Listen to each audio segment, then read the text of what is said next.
ఇక్కడ ఒకసారి హెడ్లైన్ చూడండి. Sharad Pawar meets prime minister Narendra Modi amid opposition protest sparks fresh speculation about supporting delimitation bill. ఇక్కడ ఒక చర్చ నడుస్తుంది మొత్తం. అసలు స్పెక్యులేషన్ ఏంటంటే, కొద్ది కాలం క్రితం శరద్ పవార్ స్వయంగా వెళ్ళి ఏక్నాథ్ షిండే గారిని వారి కార్యాలయంలోనే కలవడం తీవ్ర చర్చకి దారితీసింది. ఏంది శరద్ పవార్ అనే వ్యక్తి, అలాగే ఎన్సీపీ శరద్ పవార్ కూటమి ఎన్డీఏలో కలవబోతుందా అన్న స్పెక్యులేషన్స్ అప్పటి నుంచి స్టార్ట్ అయినాయి. ఆ తర్వాత కొంతమంది ముఖ్య నాయకులు, ఎన్సీపీ శరద్ పవార్ ఫ్యాక్షన్కి సంబంధించిన కొంతమంది ముఖ్య నాయకులు, ఎంపీలు, సుప్రియా సూలే, మిగిలిన కొంతమంది నాయకులు రహస్యంగా దేవేంద్ర ఫడ్నవీస్ గారిని కలిసి వారికి సంబంధించిన భవిష్యత్తు విధి విధానాలని ప్రకటించినట్టు చర్చలు జరుగుతున్నట్టు మహారాష్ట్ర మీడియాల మొత్తం ఈ చర్చ కోడై కూసిందనమాట. ఆ తర్వాత ఒక్క వారం గడవకుండానే ఈరోజు స్వయంగా శరద్ పవార్ నరేంద్ర మోదీని కలిసేందుకు వచ్చారు.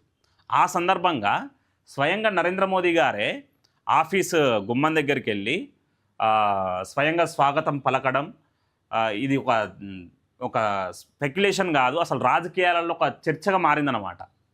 ఈరోజు ప్రతిపక్షాలు తీవ్ర ఆందోళనలు చేపడుతుంటే, నీట్ పేపర్ లీకేజ్ విషయంలో కాక్రోచ్ జనతా పార్టీ అయినా ప్రతిపక్షాలైనా తీవ్ర ఆందోళనలు చేపడుతుంటే, ఇంకో పక్క రాజకీయ ఉద్దండు చాణక్యుడు శరద్ పవారే స్వయంగా వచ్చి నరేంద్ర మోదీ గారిని కలవడం ఏంది, అసలు ఏం జరుగుతుంది మహారాష్ట్ర రాజకీయాలలో, ఇది ఎటువైపు పోతుంది, దేశ రాజకీయాలలో ఎలాంటి పరిణామాలు ఉండబోతున్నాయి అనే చర్చ జరుగుతుందన్నమాట. శరద్ పవార్ గారితో పాటు మనం ఇక్కడ సుప్రియా సూలే, శరద్ పవార్ గారి కూతుర్ని కూడా చూస్తున్నాం.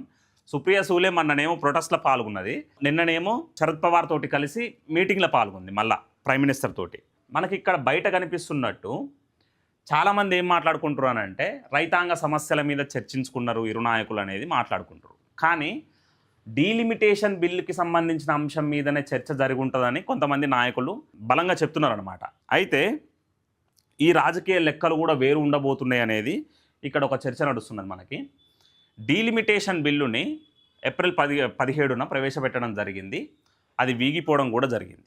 ఆ రోజు ఎన్సీపీ శరద్ పవార్కి సంబంధించిన ఫ్యాక్షన్ 8 మంది ఎంపీలు కాంగ్రెస్ కూటమికి అండగా నిలవడం, ఆ బిల్లు వీగిపోవడం, ఆ తర్వాత 5 రాష్ట్రాల ఎన్నికలు రావడం, ఆ రాష్ట్రాల ఎన్నికలలో బీజేపీ ఘన విజయం సాధించడం, వెస్ట్ బెంగాల్లో మమతా బెనర్జీ తృణమూల్ కాంగ్రెస్ ఓడిపోయి బీజేపీ అధికారంలోకి వచ్చింది. సో ఆ తర్వాత జరిగిన పరిణామాలు ఏంటి, తృణమూల్ కాంగ్రెస్కి సంబంధించిన 20 మంది ఎంపీలు ఎన్సీపీఐ లాంటి ఒక రిజిస్టర్డ్ పార్టీల చేరి వాళ్ళు ఎన్డీఏకి మద్దతుగా తెలపడం.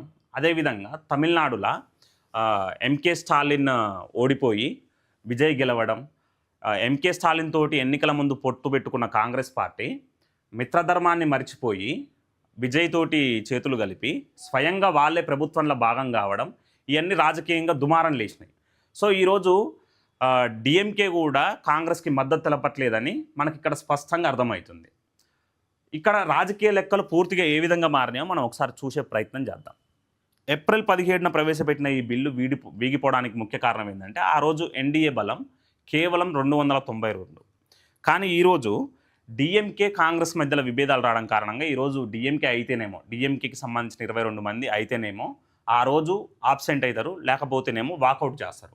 సో మ్యాజిక్ ఫిగర్ 2/3 కావాల్సిన ఆ ఎంపీల సంఖ్య తగ్గే అవకాశం మనకి ఇక్కడ స్పష్టంగా కనిపిస్తుంది.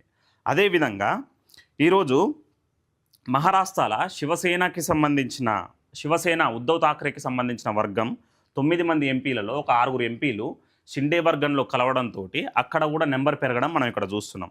సో ఈరోజు ఎన్డీఏకి మొత్తం 292 స్వయంగా ఉంటే, ఈరోజు టీఎంసీకి సంబంధించిన 20 మంది ఎంపీలు, వైసీపీకి సంబంధించిన 4 ఎంపీలు, శిరోమణి అకాలీదళ్కి సంబంధించిన 1 ఎంపీ, శివసేనకి సంబంధించిన 6 ఎంపీలు ప్లస్ ఇంతకుముందు 7 మొత్తం 13 మంది ఎంపీలు, డిఎంకేకి సంబంధించిన 22 మంది ఎంపీలు, ఈరోజు ఎన్సీపీకి సంబంధించిన శరద్ పవార్కి సంబంధించిన వర్గానికి సంబంధించిన 8 మంది ఎంపీలు కూడా ఈరోజు సపోర్ట్ చేయడం కారణంగా ఎన్డీఏ బలం పెరుగుతుంది.